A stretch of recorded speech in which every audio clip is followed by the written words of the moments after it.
Ah, bueno, entonces Manuel Machado. Poema.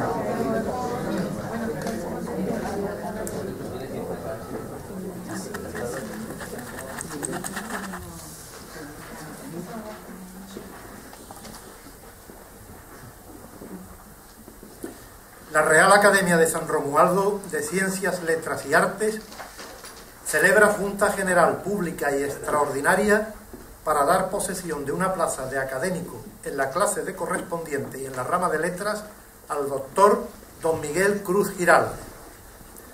Ocupa en la mesa de Junta la ilustrísima señora secretaria general doña Adelaida Bordés. El censor, que se encuentra en la primera fila, excelentísimo señor don Emilio Jiménez Villarejo. El presentador y académico, ilustrísimo señor don Antonio Bocanegra Padilla, y como invitado el representante del ilustrísimo señor alcalde don Francisco Romero Herrero, junto con este presidente.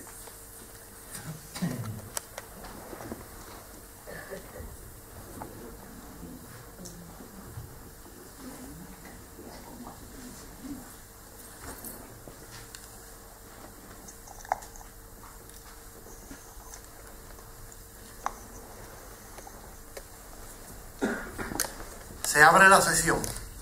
Tiene la palabra la secretaria general, ilustrísima señora doña Adelaida Bordés.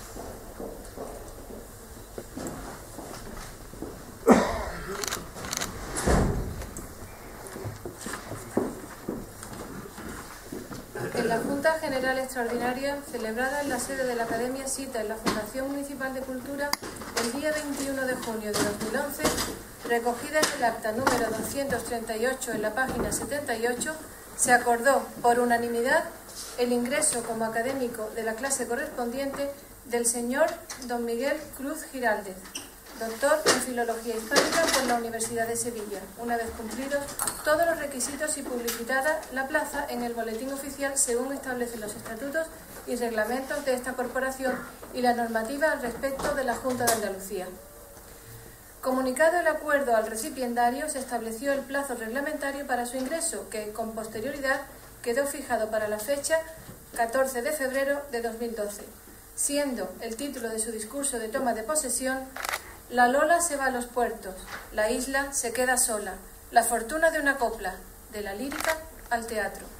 Discurso que posteriormente, y según establece el artículo 22 de los estatutos, contaría con el visto bueno del censor de nuestra academia, el excelentísimo señor don Emilio Jiménez Villarejo, de lo cual, como secretaria, doy fe con el visto bueno del señor presidente.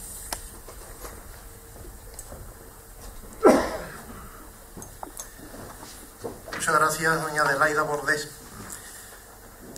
Tiene la palabra el ilustrísimo señor don Antonio Bocanegra Padilla para presentar al recipiendario.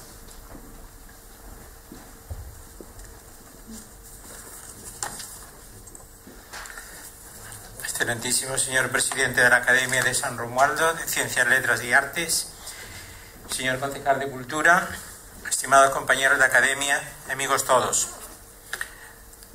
Agradezco a la corporación a la que me honro en pertenecer el encargo de presentar a don Miguel Cruz Giraldes con ocasión de su ingreso como académico correspondiente en nuestra Real Academia.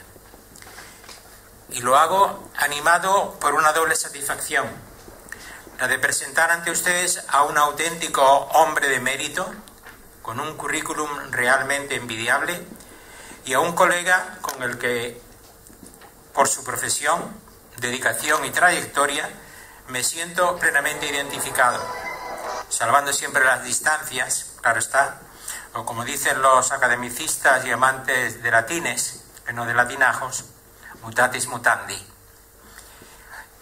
En efecto, el profesor Cruz Giraldes es licenciado en Filosofía y Letras, doctor en Filología, catedrático de enseñanza secundaria en el Instituto Fernando de Herrera, de Sevilla, como yo mismo, con la denominación anterior, lo fui de enseñanza media en el Instituto Santa María del Rosario de Cádiz. Profesor asociado dentro del Departamento de Literatura Española de la Facultad de Filología de la Universidad Hispalense y tutor de la UNED. Su actividad investigadora y literaria es amplia, como no podía ser de otra manera, dadas las exigencias que la vida académica y profesional impone a un docente en estos días. Es una actividad fecunda y rica que se ha centrado de manera especial en el estudio de los temas y problemas de la literatura española contemporánea y especialmente de la literatura andaluza. Un horizonte enorme en el que vendrán a situarse sus libros y publicaciones más notables. Estampas sevillanas del 800, Sevilla y García Lorca, la obra en prosa de Rafael Lafón, Vida y poesía de Rafael Lafón, título de su tesis doctoral defendida en 1984 y que constituye una contribución decisiva al conocimiento de aquel grandísimo poeta sevillano no del todo valorado, nacido en 1895 y muerto en 1978. Premio Nacional de Poesía de 1959 por su libro La rama ingrata, obra traducida al italiano, al francés y al alemán. Lafón fue fundador en 1926 con Collantes de Terán, Joaquín Romero Murube, Eduardo Llosent, Juan Sierra y Rafael Porlán, del grupo y la revista Mediodía, que tantos días de esplendor y gloria dio a las letras hispalenses mientras duró. Esa no justa valoración del poeta sevillano a la que acabo de aludir cristaliza en el hecho de que, perteneciendo plenamente y por derecho propio a la generación del 27, no siempre es incluido y citado como uno de ellos. Su permanencia vital en Sevilla, fiel siempre a su ciudad, a los suyos y a sus raíces, y alejado de las grandes casas editoriales y de las tertulias madrileñas del Café Gijón y otras, no le proporcionaron el reconocimiento que merecía como poeta y hombre de letras. Es mi punto de vista personal y como tal quisiera que lo tomaran.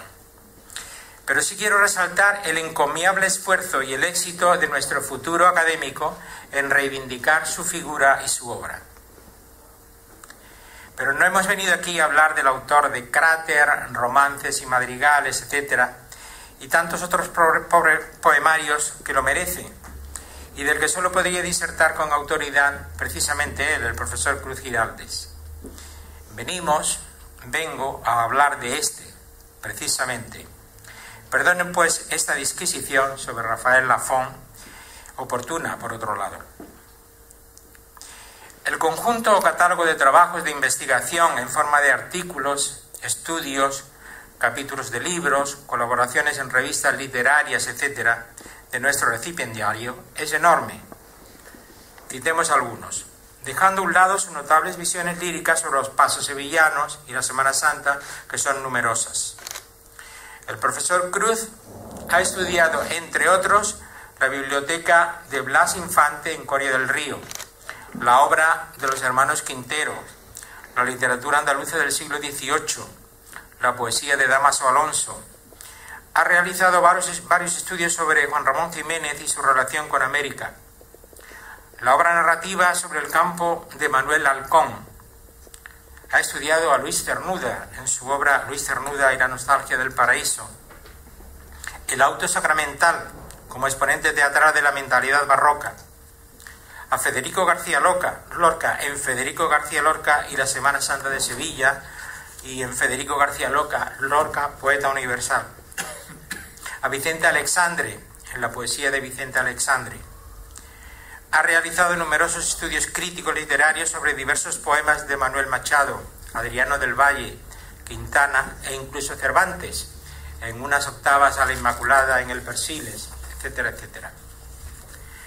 No quedarían completas estas brevísimas y pobres pinceladas sobre la personalidad y trayectoria científico-literaria de nuestro próximo académico si no aludiéramos a los numerosos premios y otras actividades relacionadas con su trayectoria de hombre de letras. En efecto, el profesor Cruz es premio Archivo Hispalense en 1983 de la excelentísima Diputación Provincial por el trabajo Vida y Obra de Rafael Lafón. Premio Ciudad de Sevilla de 1985 del excelentísimo Ayuntamiento de Sevilla por el trabajo La obra en prosa de Rafael Lafón. Premio de Investigación San Fernando de Sevilla de 1987 de la Caja de Ahorros Provincial de San Fernando de Sevilla por el trabajo Isaac del Bando Villar, Vida y obra de un ultraísta andaluz. Es premio de investigación sobre Andalucía y América, 1992, convocado por la Real Academia de Buenas Letras de Sevilla y patrocinado por la Junta de Andalucía por el trabajo La presencia de América en la vida y en la obra de Juan Ramón Jiménez, realizado conjuntamente con el doctor Reyes Cano. Es premio Ateneo de Sevilla, 2002, de la Real Academia de Medicina de Sevilla por el trabajo Antonio Hermosilla Molina, ensayo biográfico de un médico y humanista sevillano. El profesor Cruz pertenece a diversas academias, organismos oficiales y órdenes de caballería. Académico correspondiente en la Real Academia de Medicina de Sevilla, con toma de posesión en marzo del 2003, académico numerario electo de la Academia de Historia y Ciencias Históricas Ortiz de Zúñiga de Sevilla, caballero de mérito de la Orden de Caballeros de San Clemente de Sevilla, con fecha de ingreso mayo del 2009, etc. Y tiene, en fin, por terminar, una vinculación especial con San Fernando. En el 2002 pronunció una conferencia aquí mismo sobre Antonio Machado, invitado por la Real Academia de San Romualdo. Fue miembro del jurado de cuentos Puente Zuazo en el 2005, invitado por la Real Academia de San Romualdo. Invitado por el excelentísimo Ayuntamiento, en el 2010 pronunció una conferencia sobre Miguel Delibes aquí en San Fernando. También, finalmente, una conferencia sobre la Semana Santa y la literatura en Sevilla, Cádiz y San Fernando en el 2011. Esta es la personalidad que hoy nos visita y que dentro de unos momentos pasará a engrosar ese elenco de hombres ilustres que con sus nombres y sus vidas enriquecen y honran el presente y el futuro de la Real Academia de San Romualdo. Muchas gracias.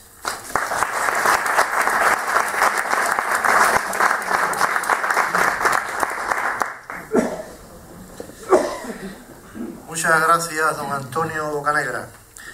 Ruego la presencia en el estrado del doctor don Miguel Cruz Giralde para dar lectura a su discurso de ingreso.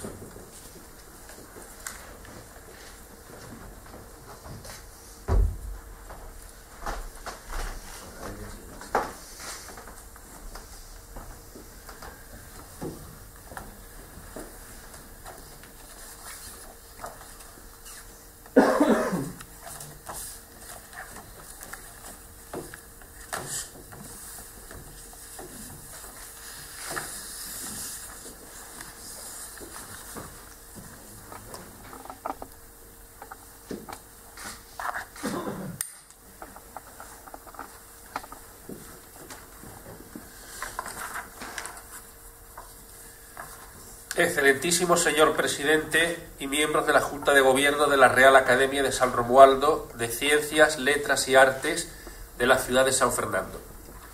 Excelentísimos e ilustrísimos señores académicos, excelentísimas e ilustrísimas autoridades, señoras y señores. Los cielos personifican la luz y abierta se ve la luz cuando se viene la isla. Estas palabras del escritor isleño Francisco Montero Galvache, con las que quiero iniciar mi discurso, expresan perfectamente mi más hondo sentir siempre que vengo, y lo hago cada vez con mayor frecuencia, a esta bella ciudad, flecha de blancas arenas entre la tierra y el mar, entre las blancas salinas y el azul de la bahía gaditana que es San Fernando. La luz, sí, la luz, una luminosidad prodigiosa que llena la mirada de claridad y el alma de alegría cuando desde lejos se divisa la carraca con los mástiles del Juan Sebastián Elcano apuntando al cielo, o la esbelta cúpula del Real Observatorio de la Armada, o la sobria elegancia neoclásica del Panteón de Marinos Ilustres, o la brillante azulejería de las torres de la parroquia mayor de San Pedro y San Pablo. Sí, la luz inunda todo nuestro corazón cuando avistamos la isla y nos sentimos ya miembros de una comunidad que hace 200 años fue valladar de la dignidad de la patria frente a la opresión tiránica del invasor y cuna por ello de la libertad. Y esta ciudad, marcada por la impronta militar, tan ligada a la marina y al ejército, es también una urbe de cultura. La Real Academia de San Romualdo, fundada en 1955, enlaza con el espíritu del siglo ilustrado, tan visible en esta bella población en la traza armoniosa de sus calles y sus edificios más notables. Una academia es siempre un foco de dinamización cultural, de irradiación del saber acrisolado en el sosiego de la reflexión serena y madura. La palabra academia tenía en el siglo XVIII, como ahora, dos significados. Uno, la institución docente o lugar donde se imparten lecciones, y otro, reunión de personas expertas en alguna rama del saber, las artes o las letras, que se proponen impulsar el estudio y la difusión de las mismas. Es este segundo sentido el que ahora consideramos, es decir, la academia como grupo de especialistas que se reúnen periódicamente y desarrollan una labor fija y constante. Y esta es la tarea que realiza hace ya más de 50 años, con admirable éxito y fecunda continuidad, la Real Academia de San Romualdo, a la que me honro desde hoy en pertenecer. Por ello, debo comenzar mi disertación dando las gracias a todos los que han hecho posible mi incorporación a la misma como nuevo académico correspondiente. En primer lugar, al excelentísimo señor presidente, don José Carlos Fernández Moreno, mi querido y muy admirado amigo, que me animó a presentar mi candidatura. A la ilustrísima señora doña Adelaida Bordés Benítez, secretaria general, que me dio la buena nueva oficial de mi elección. A los ilustrísimos señores académicos numerarios, integrantes de la Junta de Gobierno, que avalaron mi nombramiento. Al ilustrísimo señor doctor don Antonio Bocanegra Padilla, mi querido colega universitario, que ha realizado una elogiosa presentación que tanto me obliga ahora ante ustedes. Y a todos los demás miembros de esta Real Academia que tan generosamente me han admitido en su seno. A todos ellos les doy mis más expresivas gracias y les manifiesto mi firme compromiso de trabajar desde Sevilla en pro de esta academia, pues la acogida que me hacéis significa para mí un verdadero honor y una clara exigencia, por cuanto que estoy convencido de la utilidad de la vida académica para potenciar el desarrollo de las letras, las artes y las ciencias en nuestra ciudad, nuestra región y nuestra patria. Espero que mi dedicación constante y mis futuras contribuciones a la academia me hagan merecedor de la confianza que en mi persona habéis depositado. Y en fin, muchas gracias igualmente a todos ustedes, familiares, amigos, que me acompañáis hoy en este acto. A la hora de abordar el tema del discurso de ingreso estuve meditando mucho sobre la idoneidad del mismo. Por supuesto, pensé que debía ser sobre un asunto de carácter literario, pues mi perfil de filólogo y mi condición de profesor de literatura española así parecían exigirlo. Una vez asegurado esto, se me planteaba otro dilema: ¿sobre qué tratar? No me parecía muy oportuno centrarme en un movimiento general, una época o un autor desvinculado de esta bella tierra, por lo que busqué entre los nombres más preclaros de los escritores ligados a la vez a San Fernando y en mi ciudad natal de Sevilla, y decidí dedicar este preceptivo discurso a resaltar la singularidad de una composición lírica de Manuel Machado alusiva a la Real Isla de León, que sirvió de base a la elaboración de la más importante obra teatral de los hermanos Machado, La Lola se va a los puertos. Sobre ella sobre su universalidad poética ligada al mundo del flamenco, versará esta disertación. Manuel Machado, 1874-1947, era hijo de Antonio Machado Álvarez, conocido folclorista sevillano que firmaba sus trabajos con el seudónimo de Demófilo. Igual que Antonio, su otro hermano poeta, heredó del padre el amor al carácter popular andaluz. Nació en la calle San Pedro Mártir número 20. Su infancia transcurrió en el Palacio de las Dueñas, residencia sevillana del duque de Alba, donde su familia había alquilado una de las estancias dedicadas a particulares. Cuando Manuel tenía 9 años, la familia al completo se trasladó a Madrid, dado que el abuelo paterno, don Antonio Machado Núñez, había conseguido una cátedra, después de ser rehabilitado tras su separación de la de Sevilla en 1875, en la Universidad Central. En la capital de España desarrolló sus estudios en la Institución Libre de Enseñanza, culminados con la licenciatura en Filosofía y Letras que obtuvo en la Universidad de Sevilla en 1899. En Madrid, Manuel Machado empezó a dar a conocer sus primeras poesías y colaboró en diversos proyectos de la vida literaria junto a su hermano Antonio y otros jóvenes escritores modernistas, como Francisco Villaespesa o Juan Ramón Jiménez.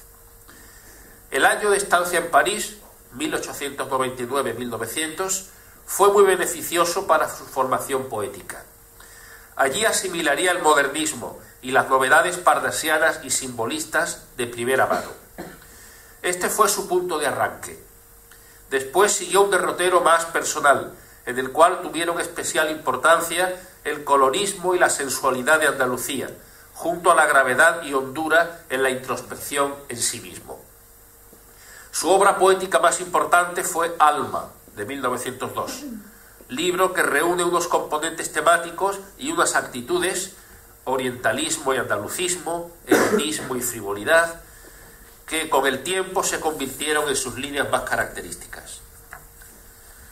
Un mérito indiscutible de Manuel Machado es haber realizado una valiosa labor casi de folclorista, como divulgador y renovador de los cantes andaluces, el cante hondo, al que dedicó un hermoso libro poético. El conocimiento de esta tradición popular le venía de familia, porque su padre había recopilado muchas letras anónimas en su libro Colección de Cantes Flamencos, de 1881. Manuel Machado escribió numerosas poesías idóneas para este cante, utilizando coplas, seguidillas y soleares. Creó incluso una variante personal de la soleá, en la que el verso central tiene un número desproporcionado de sílabas, 9, 10, 11 y hasta más, que bautizó como solearilla. Cuando en estas composiciones reproduce palabras típicas del habla andaluza, las marca utilizando la letra cursiva, como hace en el poema que nos ocupa. Canta ahora. La Lola. La Lola se va a los puertos, la isla se queda sola. ¿Y esta Lola quién será que así se ausenta dejando la isla de San Fernando tan sola cuando se va?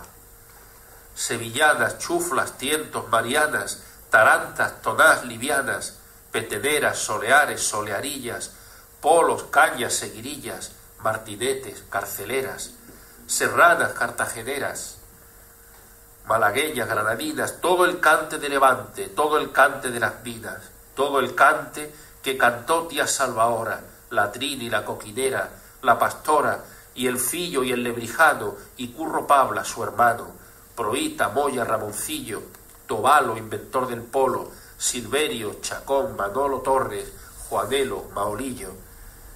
Ni una ni uno, cantaora o cantaor, llenando toda la lista, desde Diego el Picaor a Tomás el Papelista, ni los vivos ni los muertos, cantó una copla mejor que la Lola, esa que se va a los puertos y la isla se queda sola.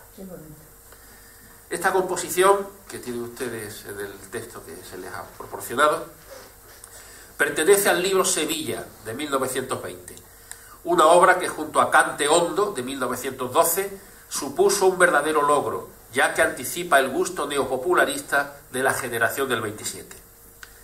En estos libros, la musicalidad de los versos se dirigió a la recuperación de la copla popular andaluza.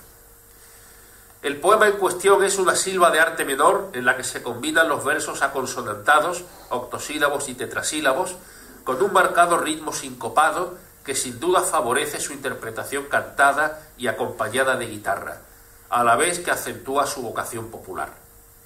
El comienzo es muy enigmático, típico de la canción tradicional, tanto que el poeta se pregunta por la identidad de esta misteriosa mujer, que deja tan sola la isla cuando se marcha.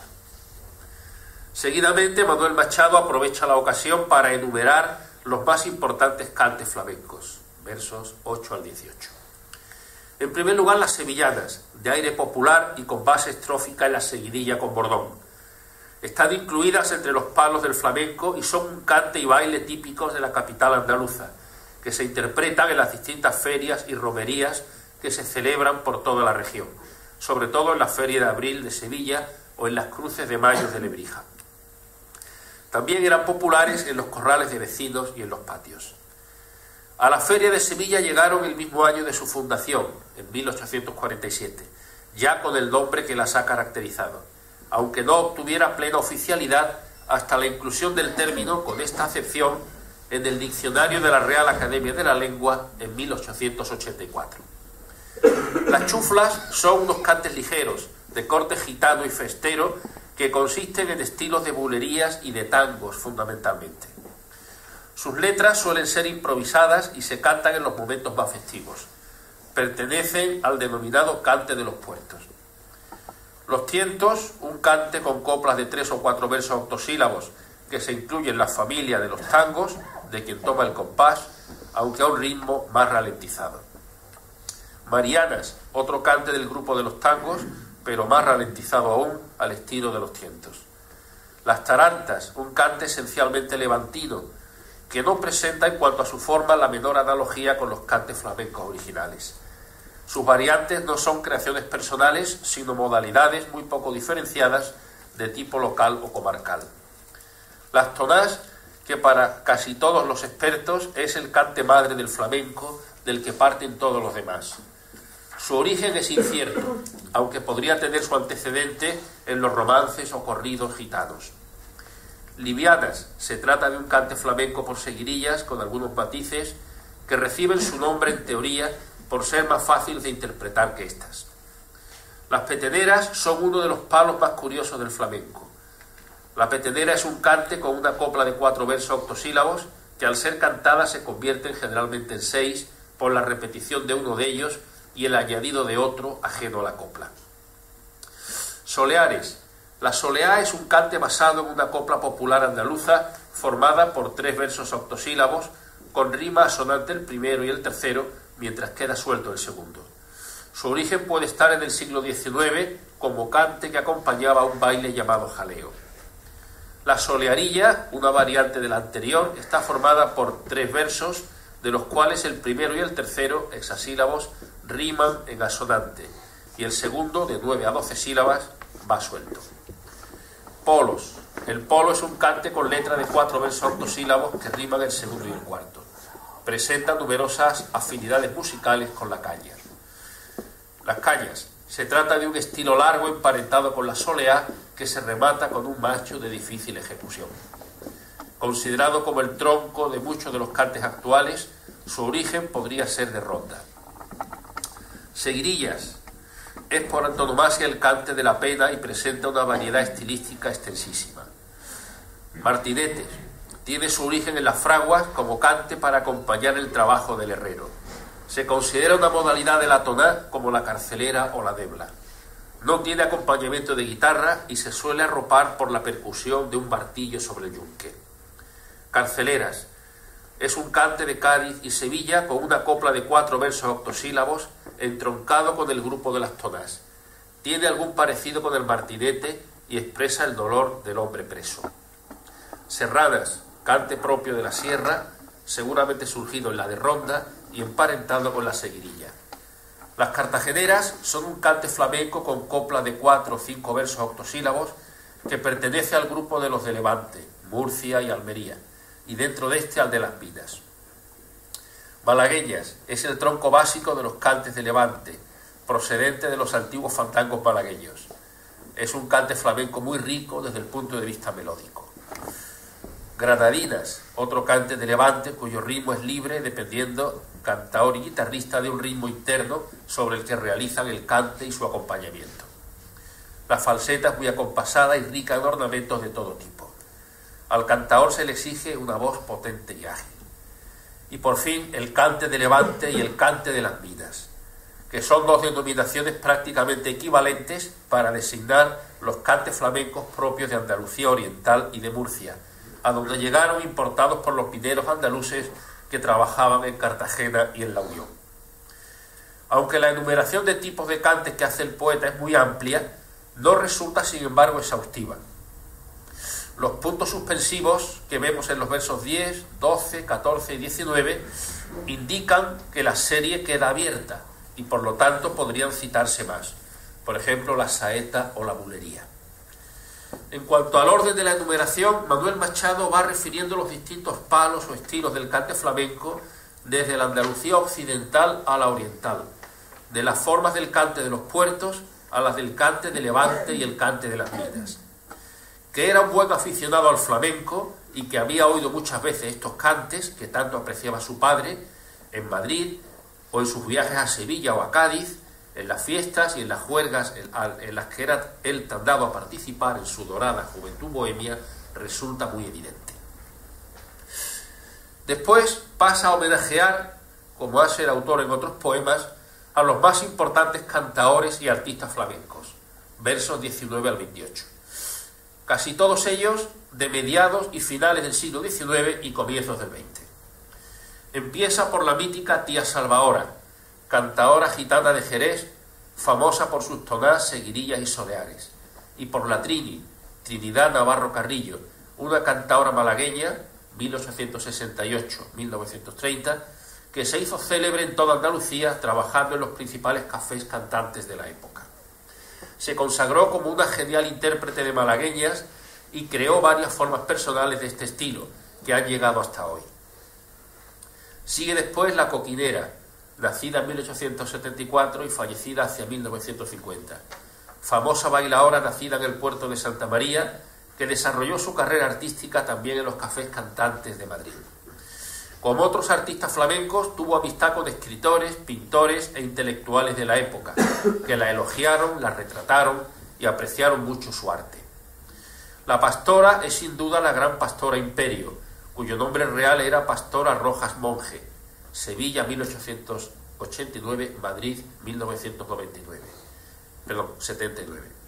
Otra genial bailaora, una de las más representativas del folclore flamenco de todos los tiempos. Era hija de un sastre de toreros y de la bailaora gitana La Mejorana.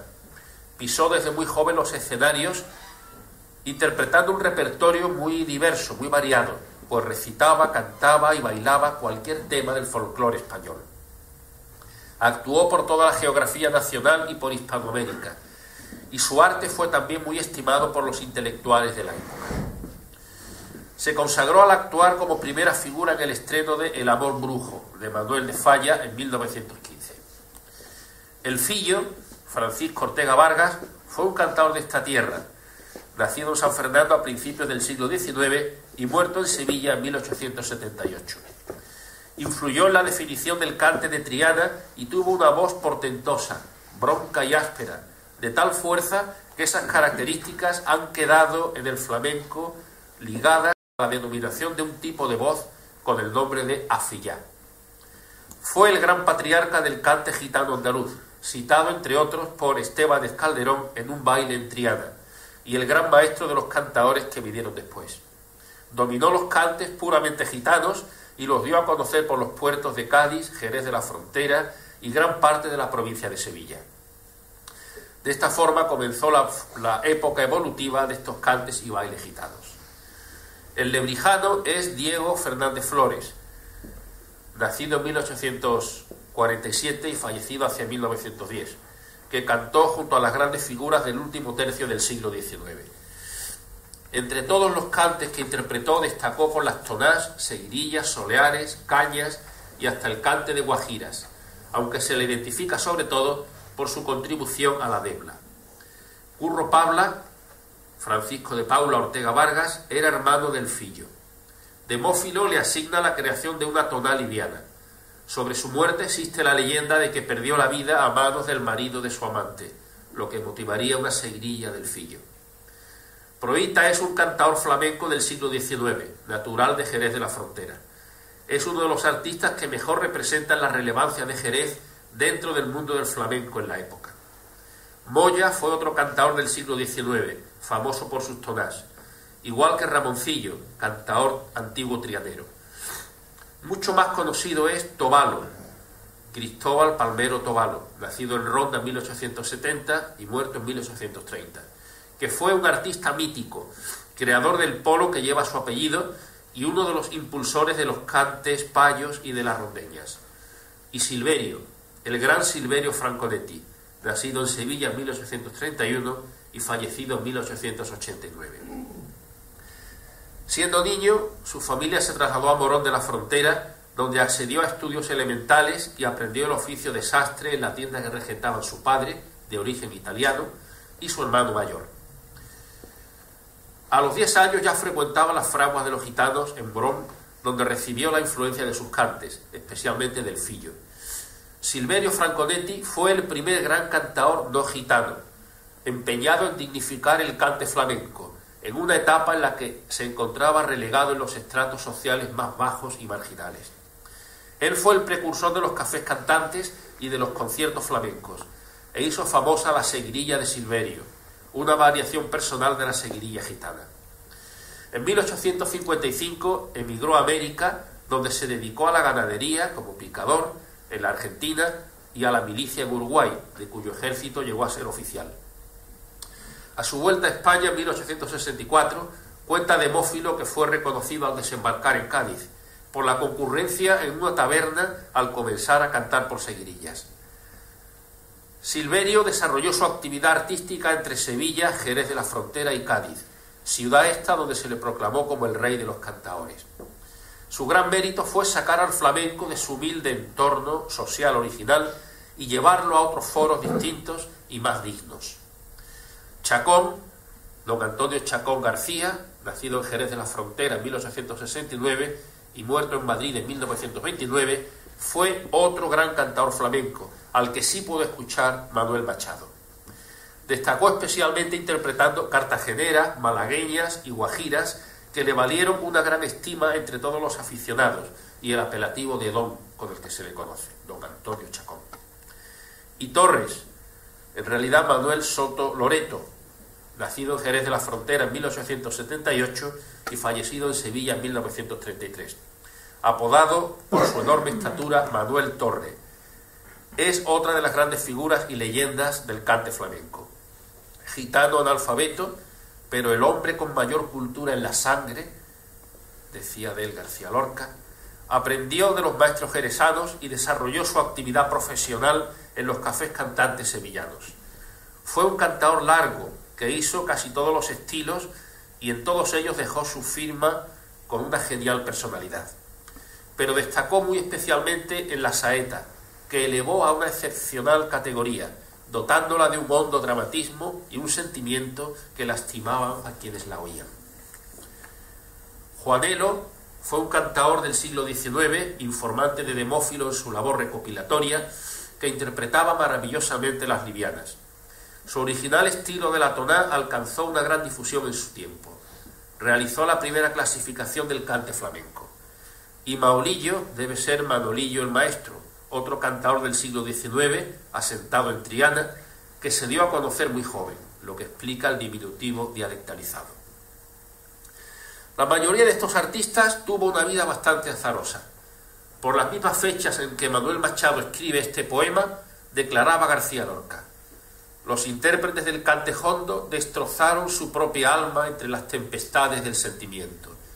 Casi todos murieron del corazón, es decir, estallaron como enormes cigarras después de haber poblado nuestras atmósferas de ritmos ideales. Hasta aquí la cita. Igual que ocurriera con la relación de los cantes citados anteriormente, la lista de artistas flamencos, cantaores, cantaoras y bailaoras que aporta ahora Manuel Machado tampoco es exhaustiva. Los puntos suspensivos con que terminan los versos 22 y 28 dejan igualmente la serie abierta.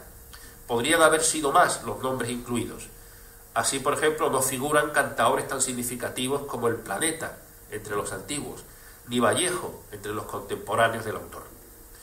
La función que tiene todo este apartado, cantes y artistas evocados y referenciados, es la de levantar un basamento simbólico sobre el que se alza la heroína del poema, Lola, que queda así inserta en este marco artístico como intérprete emblemática del flamenco.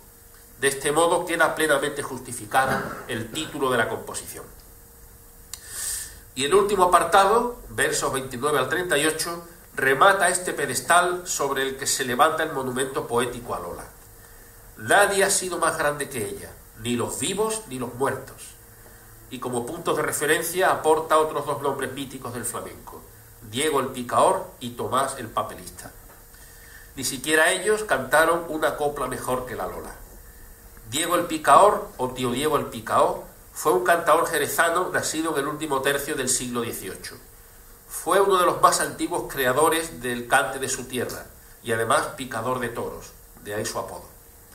Y Tomás el Papelista es Tomás García, un cantaor madrileño del siglo XIX, elogiado por Fernando el de Triana en su libro Artes y Artistas del Flamenco de 1935. Vivió y cantó de joven en Cádiz y Sevilla. Era culto, de ahí su apodo, leía periódicos, papeles, y destacó en el cante por soleares.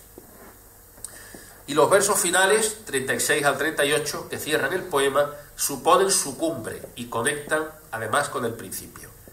Con leves variantes se repiten ahora, realzando de nuevo el enigma en torno al personaje central, a la vez que rematan el texto cerrando su estructura circular. Esta composición se inscribe en el intento popularista de clara raíz romántica, cercano al de otros autores del siglo XIX, desde Augusto Ferrán hasta Enrique Paradas, de una aproximación a la poesía y a la sabiduría popular anónimas, y una voluntad de confundirse con la idiosincrasia del pueblo andaluz, tanto en el contenido como en el estilo. Cantaora se inserta en un libro poético titulado Sevilla. Hay pues que preguntarse por qué un texto alusivo a la isla y a los puertos de Cádiz pertenece a una obra cuyo nombre parece apuntar hacia otra dirección geográfica. Ante todo hay que decir que Sevilla es un libro misceláneo. En la primera parte se incluyen composiciones heterogéneas dedicadas no solo a motivos sevillanos, sino andaluces en general. Y la segunda parte resulta aún más variada, pues se recogen en ella poesías muy diversas. Paisajes bucólicos y marinos, una parodia de Lope de Vega y un poema de corte social, y hasta la Sinfonía Gallega, que es un canto de Manuel Machado a la Galicia campesina y marinera. Pero además hay que decir que el sevillanismo de Manuel Machado no era excluyente, no era reduccionista, sino más bien integrador y sintético, ya que el poeta intenta establecer a lo largo de Sevilla los valores tradicionales de un pueblo, el suyo, que podríamos con cierta generosidad extender a todo lo andaluz.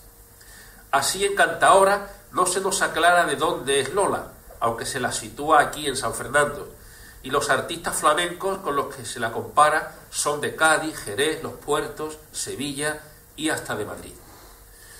Precisamente Cádiz y Sevilla, con sus entornos respectivos, son los dos grandes focos del cante flamenco, a los que hay que añadir también Madrid, que desde el siglo XIX fue centro fundamental de espectáculos y cafés cantantes, lugar de consagración de los artistas y cuna de una apreciable cantidad de intérpretes flamencos, entre guitarristas, cantaores y bailaores, algunos de auténtica significación histórica por su calidad y otros con un nivel muy digno. Pero el papel de Cádiz es preponderante y cada vez se ve más claramente que en esa ciudad surgió el cante flamenco a mediados del siglo XVIII. Que Cádiz tiene solera no es menester discutir, que Cádiz tiene solera porque es la cuna del cante con Jerez de la Frontera. Así dice una copla popular que aún hoy en día los cantaores y cantaoras interpretan expresando su sentir por el cante de la vieja Gades romana. La que alumbró aquellas pueblas gaditanas o muchachas nacidas en el solar andaluz que con su gracia y su contoneo bailaor enamoraban a los patricios de Roma ya que con sus atavíos, actitudes, ritmos o con sus instrumentos, los crótalos o las castañuelas, hacían que sus danzas llevadas a la metrópoli romana seguramente presagiaran a las que siglos más tarde harían Pastora Imperio, la Mejorana o la Coquinera, entre otras muchas plenas de arte y hondura. Si nos remontamos en la historia, esta nos facilita, a finales del siglo XVIII, el nombre mítico, o más bien el apodo de El Planeta, de quien desconocemos su auténtica identidad y lugar real de nacimiento. Tan solo sabemos que procedía de Cádiz, del barrio de Santa María, el clásico solar gitano de la vieja Tacita de Plata, aunque poco tiempo después se encuentra ya avecindado en Triana. Auténtico heralde del cante gitano andaluz, como lo denominaba el gran Antonio Mairena, El Planeta representa el más seguro punto de arranque para internarnos por la geografía humana y cantaora del añejo tronco gaditano. El cante de Cádiz y sus puertos tiene como virtud fundamentalísima y general cierto mecido de barca fondeada que sirve para particularizar tanto las cantiñas como los tangos y para infundir a todos los estilos un donaire específico, como corresponde a la salada claridad que cantó precisamente el mismo Manuel Machado. Y ese donaire al que hacemos referencia y que tanto se aprecia en los cantes festeros gaditanos, también está presente en los palos básicamente dramáticos, caso de la seguirilla o de la soleá, una cualidad que los buenos aficionados saben apreciar en todo su valor, dimensiones e importancia, y que además impregnan de estas mismas cualidades cantaoras a todo el litoral occidental de su atlántica bahía, caso del puerto de Santa María, Rota, Puerto Real, Chiclana o San Fernando, donde los cantes y los bailes siguen la estela de Cádiz como si se tratase de su propia solera flamenca. Si San Fernando tiene un lugar que destaca por su propia idiosincrasia en lo flamenco, sin duda ese es la mítica Venta de Vargas, donde se fraguó la canción española del siglo XX y en particular el flamenco. Fue fundada por una familia gitana cuyo miembro más relevante fue María, que supo darle ese aire de pureza gaditana.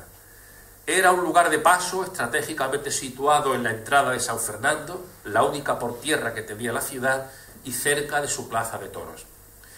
Es en ese castizo entorno donde se va a gestar todo lo que el San Fernando flamenco ha sido y es. Un barrio de vieja prosapia popular, con sus calés, hombres del toro como banderilleros, picaores, mozos de espada, auténticas soleras flamencas, quienes formaban una verdadera familia en la que la gente del toro se mezclaba con los cabales y aficionados que se daban cita en la Venta de Vargas, una vez vencida la tarde, frente a la media botella de manzanilla de Sanlúcar o de vino fino de Chiclana y unas almejas o unas cañaillas. En ella paraban también todo tipo de viajeros y muy en especial los personajes famosos de la copla y del flamenco, que tenían aquí una estación obligatoria, poniendo la guinda un derroche de cante y baile hasta altas horas de la madrugada. Aquí nació artísticamente el gran camarón de la isla, y si la Lola de nuestro poema hubiera sido una mujer real, sin duda habría pasado también por esta Venta de Vargas. Que Manuel Machado era un buen conocedor de todo este mundo, que lo apreciaba y hasta lo frecuentaba, es algo fuera de duda. Desde su infancia, a través de los estudios de su padre, entró en contacto con él, y en Madrid ya hemos dicho que asistía con frecuencia a los espectáculos flamencos y a los cafés cantantes. Era algo con lo que conectaba vivencial y culturalmente por su propio temperamento. Además, sus visitas frecuentes a Sevilla, donde terminó su carrera universitaria, y a donde acudía a visitar a su novia, de ascendencia gaditana también, por su propio abuelo, y sus desplazamientos por la Baja Andalucía, reforzaron esta inclinación natural de Manuel Machado por el flamenco, de lo que nos da muy buena muestra poemas como el que comentamos. Manuel Machado ha construido aquí un auténtico mito literario, a partir de personas reales y concretas, los artistas flamencos del ayer y de su hoy. Lola se revela así como el símbolo del cante que supera a todos los demás cantaoras y cantaores. El poeta ha conseguido la fusión de lo popular y de lo culto, combinando la tradición y la originalidad que la hace dinámica, que hace posible un presente y la impulsa hacia el futuro. La historia enigmática de esta Lola, que se ausenta de la isla de San Fernando, dejándola sola, tenía claramente una notable potencialidad de desarrollo dramático. Por eso fue la base de la que partieron los dos hermanos poetas, Manuel y Antonio Machado, para escribir conjuntamente el drama La Lola se va a los puertos, de 1929. Una obra que es la cumbre del teatro de los Machado, con la que buscaron dignificar la escena española y el género del teatro poético, dándole una entidad mítica y folclórica a partir de este personaje singular. Los hermanos Manuel y Antonio Machado ocupan un lugar destacado en la escena española del primer tercio del siglo XX. No fueron grandes innovadores ni lograron una dramaturgia plenamente cuajada dentro del teatro tradicional, pero desde luego hay que reconocer que tuvieron una especial sensibilidad para el folclore andaluz, para la captación de las formas poéticas populares que recogen directamente sus producciones teatrales o que recrean con entera libertad.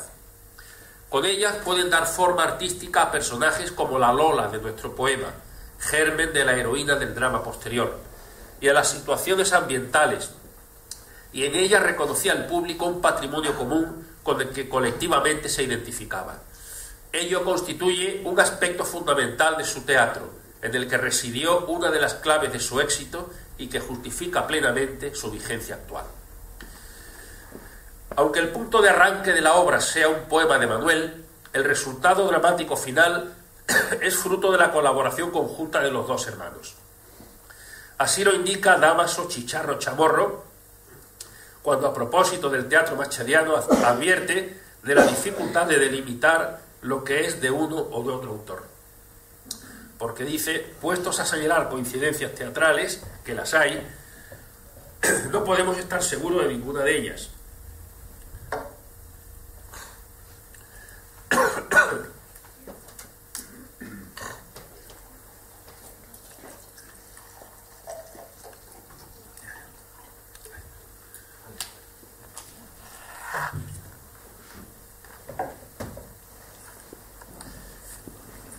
Puestos a señalar coincidencias teatrales, que las hay, no podemos estar seguros de ninguna de ellas, ni siquiera cuando un fragmento tiene correspondencia textual en las respectivas obras originales de uno u otro hermano, porque conocida la forma de colaborar, sabemos que a veces es uno de los hermanos el que sugiere la inserción de tal o cual texto o de tal idea del otro, y a la inversa.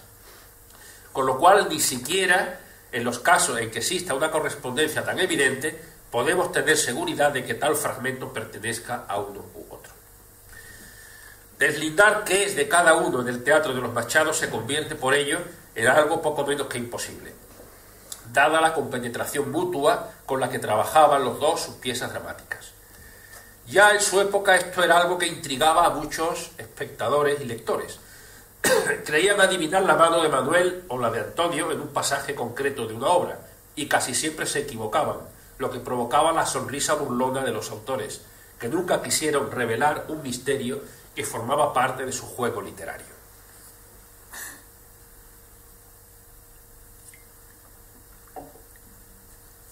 Así pues, La Lola se va a los puertos es una obra común de los dos, de ambos hermanos Machado, a pesar de su evidente cercanía al mundo lírico y vivencial de Manuel. Pero Antonio no estaba tampoco muy lejos de este entorno cultural, que había conocido y valorado, igual que su hermano, a través de la herencia folclorista familiar recibida de su padre.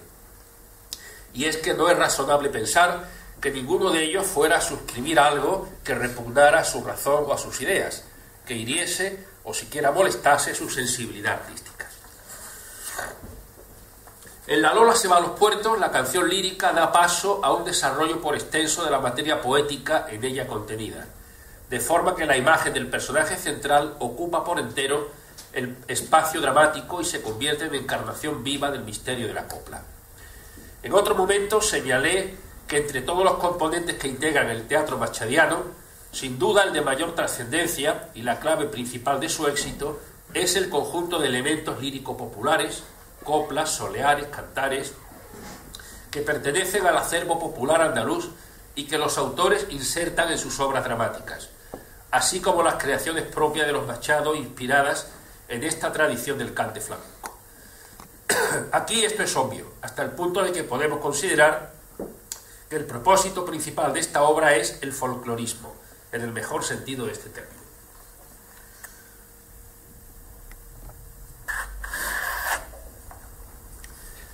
resultado artístico es que los autores nos ofrecen una Andalucía esencializada, sublimada a través de la copla.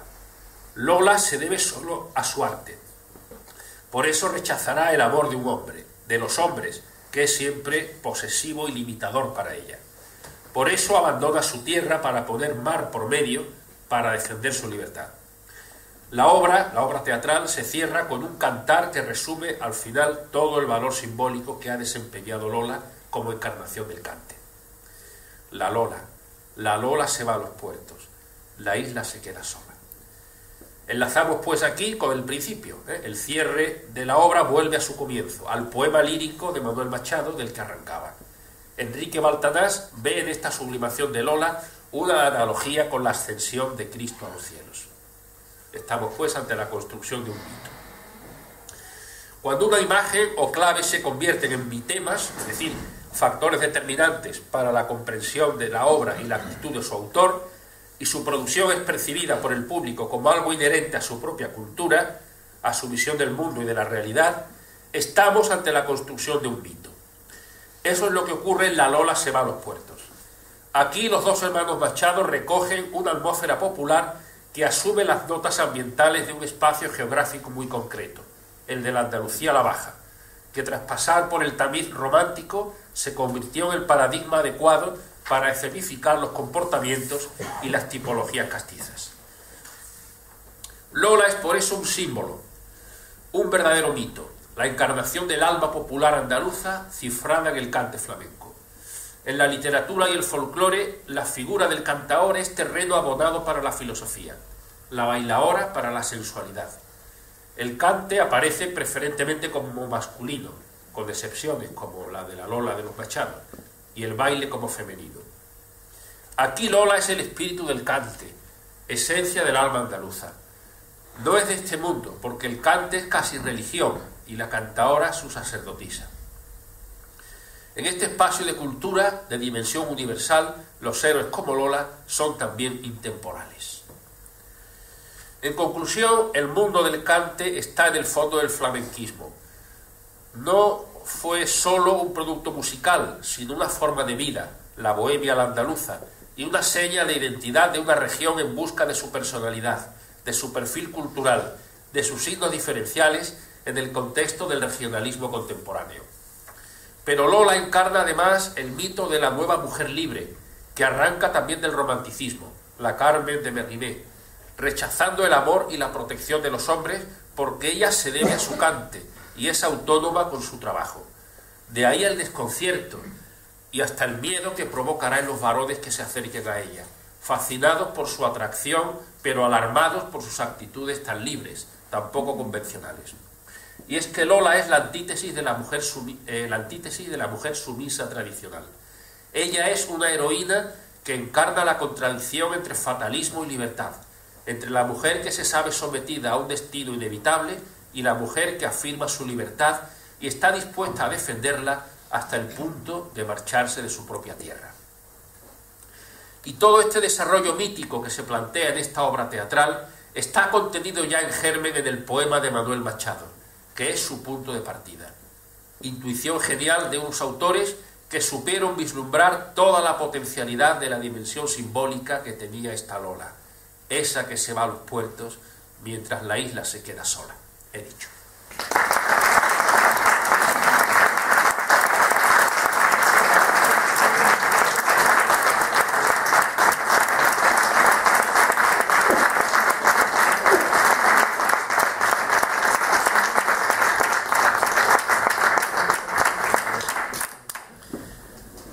Va a darse posesión de una plaza de académico correspondiente en la rama de letras al doctor don Miguel Cruz Giralde. Por favor, las señoras y señores académicos, pónganse en pie.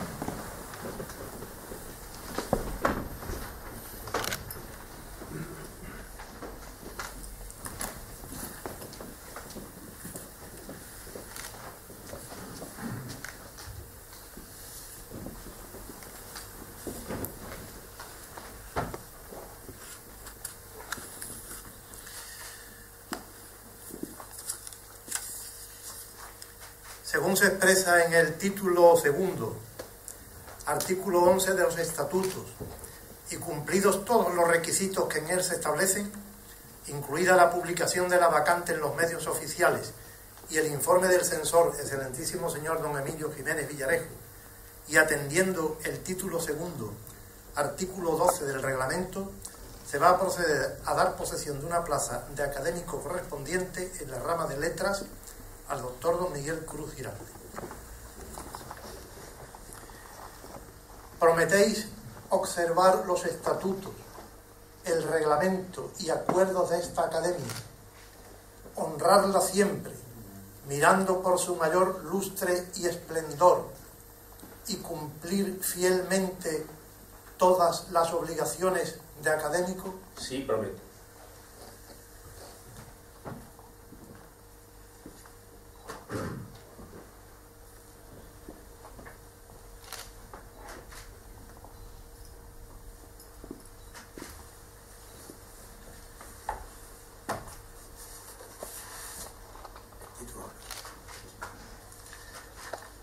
Queda proclamado académico correspondiente de la Real Academia de San Romualdo de Ciencias, Letras y Arte el ilustrísimo señor don Miguel Cruz Giralde.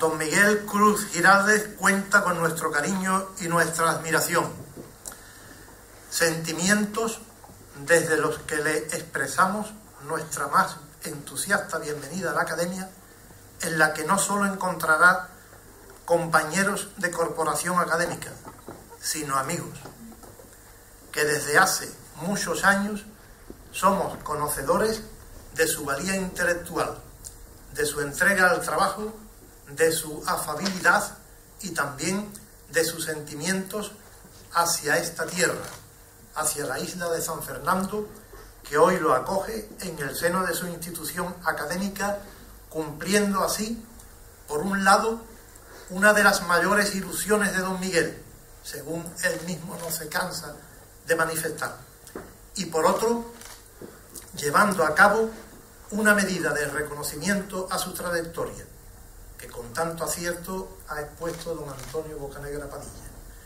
Y desde luego, también como una expresión de gratitud. Una expresión de gratitud porque don Miguel Cruz Giralde ha puesto todo su saber y todo su buen hacer al servicio de la cultura de San Fernando en numerosas ocasiones, en tantas como le han sido solicitadas. Y bien es verdad que han sido muchas en las que ha prestado su concurso. Lo ha hecho para la Academia, para la Fundación Municipal de Cultura, en la Feria del Libro, en los jurados, en las presentaciones, en los discursos. Por otra parte, el título de su discurso ya nos ponía en antecedente del acierto en el tema a desarrollar y de la hermosura de su Parlamento, como así ha sido. Y por ello le damos también la más efusiva enhorabuena. La Academia de San Romualdo cuenta desde este momento con un valor extraordinario en Sevilla, con un sobresaliente intelectual y con una personalidad tan prestigiosa y admirada como es don Miguel Cruz Giralde. Y ahora, más que nunca, dispone para la vida cultural de San Fernando de aquel que tantas veces ha mostrado aquí su buen hacer y su generosidad. Estamos seguros de que la incorporación de don Miguel a la Academia vendrá a enriquecerla, a ser más llevadera las múltiples tareas que acometemos, sobre todo en la rama de letras, y a contar para determinados asuntos con su atinado asesoramiento y ayuda. Enhorabuena, don Miguel, a usted y a toda su familia. Muchas gracias a todos los asistentes. Se levanta la sesión.